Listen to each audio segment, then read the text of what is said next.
Magandang gabi po. Narito na po ang magiging lagay ng panahon ngayong gabi at bukas ng Lunes, February 19, 2024.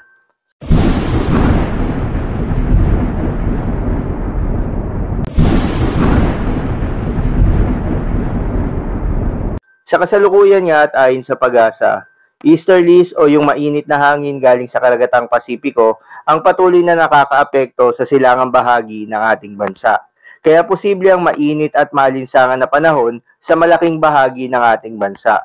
Para naman sa lagay ng panahon sa Metro Manila at buong kapuluan ngayong gabi, asahan ng bagyang maulap hanggang sa maulap na papawirin na may kalat-kalat na mga pag-ulan o pagkidlat-pagkulog. Dulot po yan ng easterlies at mga localized thunderstorms. Posible ang mga pagbaha o pagguho ng lupa during severe thunderstorms.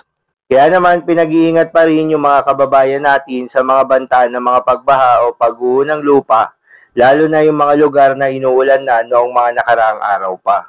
Magandang balita naman dahil ayon sa Pag-asa ay walang binabantayan na low pressure area o bagyo sa loob at labas ng ating Philippine Area of Responsibility na maaaring makaapekto sa ating bansa.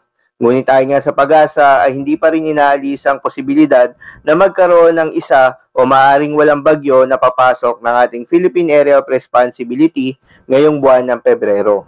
Para naman sa lagay ng panahon bukas ng Lunes, February 19, 2024 dito sa Luzon, ayon sa Pag-asa ay wala namang nakikitang anumang weather disturbance na posibleng magsanhi na maghapon ng mga pag-ulan, kaya asahan sa Metro Manila at buong Luzon ang partly cloudy to cloudy skies na may mga tsansa ng mga localized thunderstorms. Kaya naman posible ang mga pagbaha o pagguho ng lupa during severe thunderstorms. Para naman sa lagay ng panahon sa Visayas at Mindanao, gaya sa Luzon ay wala ring nakikitang anumang weather disturbance na posibleng maging sanhi ng maghapon ng mga pag-ulan. Kaya asahan rin sa buong Kabisayan at Mindanao ang partly cloudy to cloudy skies na may mga tsansa ng mga localized thunderstorms. Kaya naman posible rin ng mga pagbaha o pagguho ng lupa during severe thunderstorms. Para naman sa lagay ng mga dagat baybayin, ayon sa Pag-asa ay walang nakataas na gale warning sa anumang seaboards ng ating bansa.